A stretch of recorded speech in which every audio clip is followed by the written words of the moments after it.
Halo teman-teman, berjumpa kembali dengan podcast cerita bermakna pengantar tidur. Ini adalah seri kedua, episode keempat ya, di mana dalam podcast ini saya akan membacakan beberapa cerita bermakna yang tentu saja memiliki nilai moral yang baik yang bisa menjadi pegangan dalam hidup kita. Kita mulai ceritanya ya. Cerita pertama ini adalah berjudul Bacaan Liturgis dari London Universe. Eamon Andrew, seorang penyiar televisi Irlandia terkenal, bercerita tentang dirinya.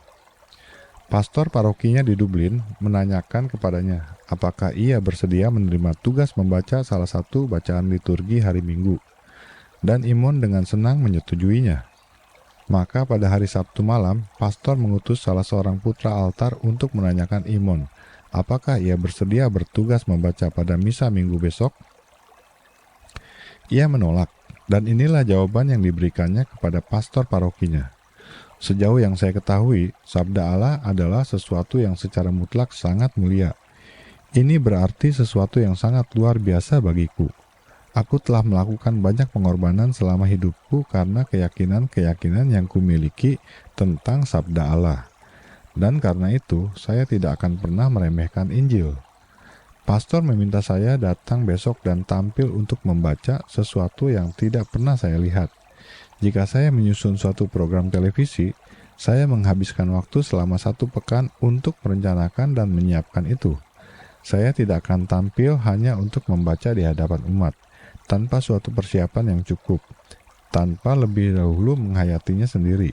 Saya ingin tahu pesan apa yang dapat saya peroleh diperoleh umat dari bacaan itu. Saya ingin mendoakannya. Ya, menarik ya. Alkitab bukan hanya dibacakan juga, tetapi Andrew ini menginginkan supaya dirinya bisa menghayati dulu apa yang akan dibaca dan pernah menjalankannya. Baiklah, kita lanjut cerita selanjutnya berjudul Penyelamat Pribadi. Ratusan tahun silam, sebuah keluarga Inggris yang kaya raya membawa anak-anak mereka ke desa untuk berlibur. Tuan rumah menyerahkan rumahnya kepada mereka selama 1 pekan. Anak-anak berenang di kolam. Salah seorang anak mulai tenggelam dan seorang anak lainnya berteriak minta tolong. Putra tukang kebun melompat masuk dan menolong anak itu. Kemudian orang tua anak itu menanyakan tukang kebun apa yang dapat mereka lakukan untuk membalas budi baik pahlawan kecil itu. Tukang kebun mengatakan bahwa anaknya ingin melanjutkan studi ke perguruan tinggi. Ia ingin menjadi dokter, katanya. Para tamu itu pun bersalaman dengannya. Dengan senang hati kami akan membiayai sekolahnya, kata mereka. Beberapa tahun kemudian, Winston Churchill menderita pneumonia dan Raja Inggris menganjurkan agar dokter terbaik perlu ditemukan untuk menyelamatkan Perdana Menteri Churchill. Dokter yang ditemui adalah Dr. Fleming, penemu penisilin. Setelah ia sembuh, Churchill mengatakan kepada Fleming, jarang terjadi seseorang diselamatkan 2 kali oleh penyelamat yang sama. Fleming pula lah yang telah menyelamatkan Churchill di kolam renang dulu. Tony Castle, wow, luar biasa ya ini ya.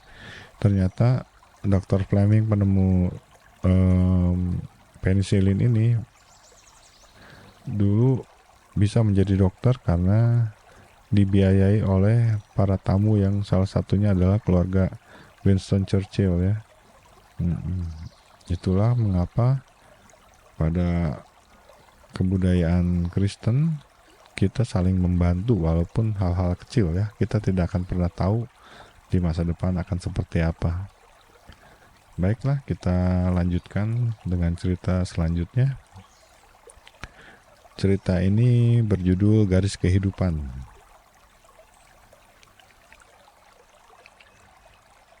Chad Farah adalah seorang imam Anglikan. Pada tahun 1953, ia memimpin upacara penguburan seorang gadis berusia 18 tahun yang melakukan bunuh diri. Para ahli jantung yang memeriksa sebab kematiannya mengatakan bahwa gadis itu mungkin tidak akan melakukan perbuatan nekat. Ini seandainya ada seseorang dekatnya yang mendengarkan masalah-masalahnya. Chadwara memutuskan untuk menggunakan gedung gereja dan teleponnya di London untuk mendengarkan setiap orang yang berada dalam keadaan putus asa. Ia memasang iklan kecil pada koran lokal, dan dalam minggu pertama ia telah menerima 27 telepon. Mulai saat itu, ia bekerja selama 12 jam sehari untuk mendengarkan dan menasehati orang. Ada begitu banyak orang di luar ruangannya menunggu untuk bertemu, sehingga ia meminta bantuan beberapa orang umatnya untuk datang dan menghidangkan kopi bagi mereka. Sering terjadi ia menemukan orang-orang yang datang dengan keadaan tekanan jiwa yang sangat berat, menjadi orang yang lain sama sekali setelah hanya menunggu di luar ruang kantornya. Sebagian dari mereka bahkan tidak menunggu untuk bertemu dengannya, karena seorang pelayan telah bertindak sebagai sahabat bagi mereka. Maka imam itu memutuskan untuk mendidik sekelompok orang dari umatnya bagaimana menjadi penolong bermanfaat bagi klien melalui sikap bersahabat yang mereka perlihatkan. Itulah riwayat terbentuknya kaum Samaritan. Di beberapa negara, kelompok yang mirip seperti ini juga telah ada. Tulisan ini adalah karya Patricia Curley ya.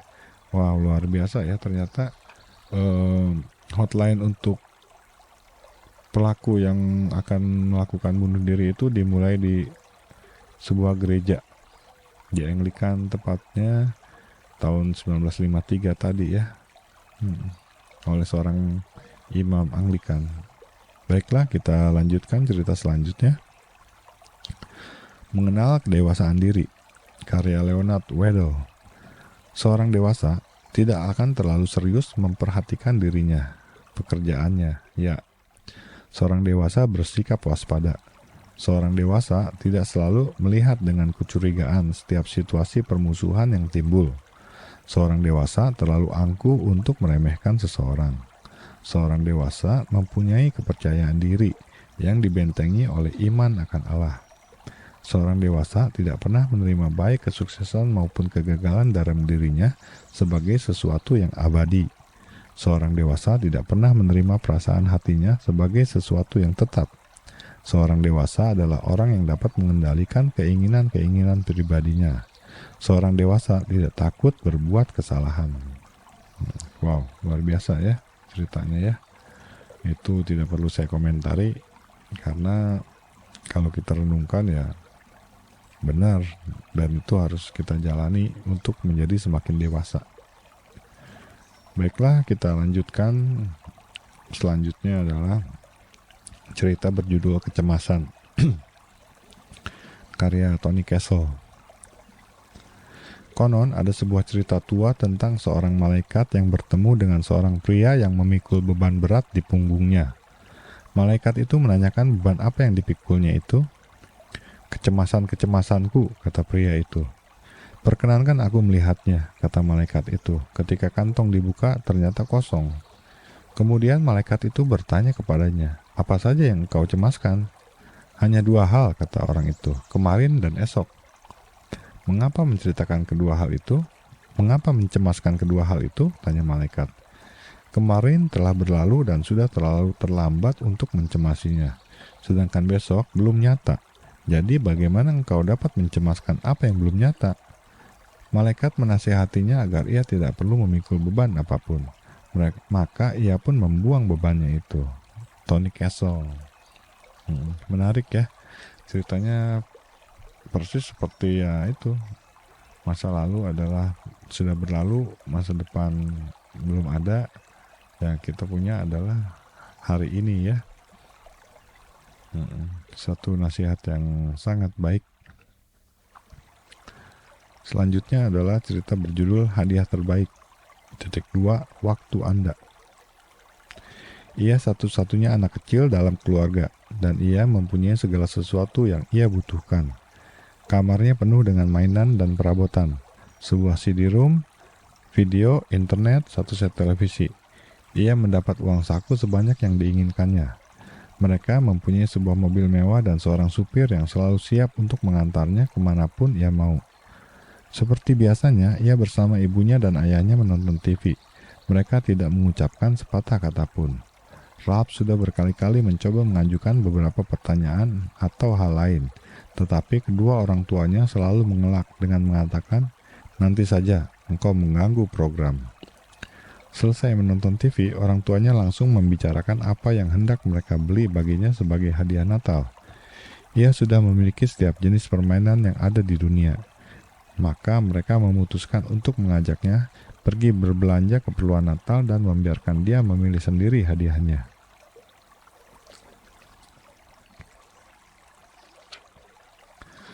Mereka berkeliling dan terus berkeliling hingga ia merasa bosan.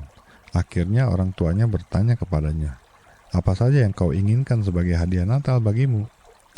Ia mengangkat bahunya dan berkata dengan sungguh-sungguh, "Kalian mengenal kakek, pemahat kayu yang saya kunjungi ketika kalian sedang tidak ada di rumah? Ia membiarkan saya membantunya mengeluarkan kulit-kulit kayu. Kemudian kami beristirahat untuk minum kopi dan duduk berhadapan, berbincang-bincang dan bercerita. Besok kami berdua akan membuat kandang Natal. Ia selalu memimpikan sebuah pipa cerutu yang istimewa. Saya ingin membelikan itu untuknya, karena ia selalu mempunyai waktu untukku." Orang tuanya mendengarkan perkataan itu, memahami maksudnya dan saling menatap. Rab melanjutkan, "Ia selalu berbicara kepadaku sementara aku bermain dengan potongan-potongan kayu dari pekerjaannya. Papa dan Mama, saya ingin kalian melakukan hal itu juga kepada saya." Sekarang orang tuanya mengerti. Ralph menghendaki hadiah yang tidak dapat mereka beli. Ia menghendaki waktu mereka. Pasti Anda mempunyai waktu untuk orang lain selama hari-hari libur. Herbert Berger, penulis dari cerita ini ya, begitu menarik ya. Anak-anak itu tidak cukup hanya dengan memberikan hal-hal yang bisa dibeli, tapi dia membutuhkan waktu kita, sesuatu yang sangat berharga. Karena waktu anak-anak tidak akan terulang kembali dan biasanya berlalu dengan begitu cepat ya. Makanya kita harus memberikan perhatian kepada mereka. Kita berikan waktu kita berikan perhatian pada waktu-waktu itu. Baiklah teman-teman, itu tadi cerita terakhir dari episode ini ya. Kita akan lanjutkan pada episode selanjutnya. Sampai jumpa.